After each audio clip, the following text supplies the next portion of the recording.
Fala moçada, Pacal na área para resolver contigo aí, tá? Mais um dia de exercício, tá? Dessa vez aí da questão 18 até a questão de número 20, tá? Nesse dia de número 7 desse total de 30 que nós temos aí nesse nosso projeto fantástico, tá? Então vamos lá para mais três questõezinhas aí. Diz o seguinte: essa mistura colisões com lançamento horizontal. Olha o que ele diz. Você tem, deixe-me pegar aqui a caneta. Você tem uma caixa que se move uniformemente, ou seja, velocidade constante, sobre um solo horizontal liso. Então já despreza aí o atrito, né? Colide frontal e inelasticamente. Na hora que ele fala pra gente aí que é inelasticamente, você já pode dizer sem medo que esse tipo de colisão aqui ela tem por coeficiente de restituição igual a zero. É aquele caso onde eles colidem e saem andando juntos, né? Como se fossem ali um corpo só, aquele tipo de questão lá da balística, por exemplo, né? Projétil entra no bloco e sai os dois andando juntos como se fosse um corpo só. Só isso daí, só saber isso, você já ganha aí um pontinho, ó, na questão 18, ó, na assertiva número 18. Na situação dada, o coeficiente de restrição é igual a 1. Não é igual a 1, ele é igual a zero. Logo, a nossa questão 18 ela é errada. O que mais? Ainda no enunciado diz o seguinte: uma outra caixa B, né, colide com a outra caixa B, idêntica. Olha só o que ele está querendo dizer aqui, ó, idêntica. Ele está dizendo para a gente que a massa das duas é absolutamente igual, tá? Absolutamente igual, e a gente vai chamar só de M para facilitar a nossa vida. Ou para você que gosta de números, né, prefere colocar números, diga que eles têm massa igual a 1 kg, facilita a sua vida, tá? Não coloque outro número não, que pode dificultar um pouco aí as tuas contas. Então, se você quer fazer com número, diga que essa massa vale 1, tá? Vai dar certo do mesmo jeito. Então vamos lá.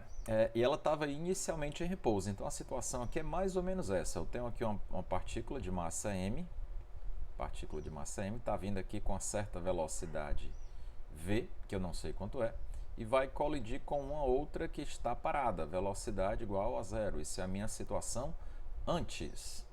Mas depois que eles colidem, eles saem andando juntos como se fosse agora um corpo só. Essa é a minha situação depois, ó. Eles saem andando com uma nova velocidade, que eu vou chamar de velocidade do conjunto, tá? Repare aqui que você tem agora um único corpo com uma massa que é dado pela soma das duas. Aqui eles estão andando juntos, agora um corpo só de massa 2m. E como é uma colisão inelástica, né, na verdade, sendo qualquer uma das três que a gente conhece, a gente pode afirmar, né, na verdade a gente deve afirmar, que o momento linear vai se conservar, ou seja, antes igual a depois. Antes, o que é que eu tenho? Apenas a massa m andando com uma certa velocidade v, igual. E depois, agora os dois estão andando juntos com uma única massa. Opa, deixe-me apagar isso aqui. Vai ficar 2m vezes uma nova velocidade que eu vou chamar de velocidade do conjunto. Posso pegar aqui sem medo e cancelar essas massas, ó. Por isso que não há necessidade de você substituir por um número, mas fica à vontade, isso é o que lhe dá mais garantia. Vamos para cima. E a velocidade que esse conjunto vai sair andando nada mais é do que a metade da velocidade com que o outro corpo colidiu com ele, tá? Então vamos aí para a nossa assertiva, ver o que a gente pode dizer. Ainda no enunciado ele falou para a gente, ó, que ele atinge um alcance de quando ele foi lançado com essa velocidade, ó, que é a metade da velocidade que o outro corpo colidiu, tá? E gasta para isso um tempo t. Muito bem. A assertiva 18 já fizemos. A 19ª, se a colisão tivesse sido elástica, o alcance atingido pela caixa B seria 2D. Olha só, se essa colisão fosse elástica, aqui nós estamos de frente de uma situação extremamente particular. Qual seria essa situação? Você tem dois corpos com mesma massa, um deles está parado e o outro chega com velocidade v. Se essa colisão fosse elástica, fosse perfeitamente elástica, existe toda uma conta para demonstrar isso que eu estou lhe comentando, tá? Mas o que você precisa levar para a sua prova, né, para ganhar esse pontinho rapidinho, que não há tempo a perder. O que haveria se fosse uma colisão elástica seria apenas uma troca de velocidade.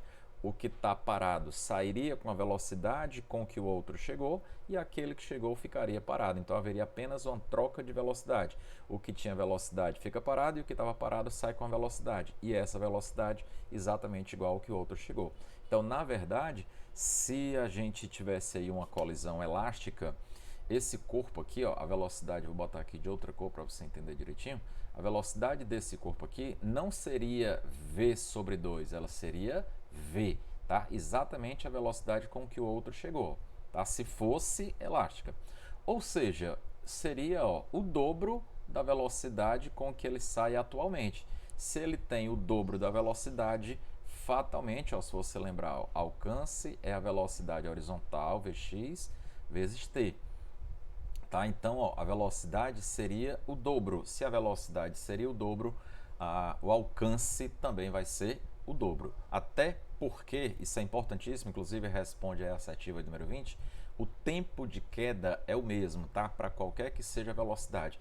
Professor, mesmo que ele saia com outra velocidade, o tempo de queda porque se você lembrar lá do lançamento horizontal, por isso que eu coloquei essa questão, que ela envolve dois assuntos, ó, cinemática e dinâmica, numa única questão. Se você lembrar, ó, a altura na queda livre, né, a altura no lançamento horizontal também, que é o nosso caso, ela é dada por essa equação, ó. Então perceba que o tempo de queda ele depende exclusivamente da altura e da gravidade. Não depende da velocidade com que ele está sendo lançado.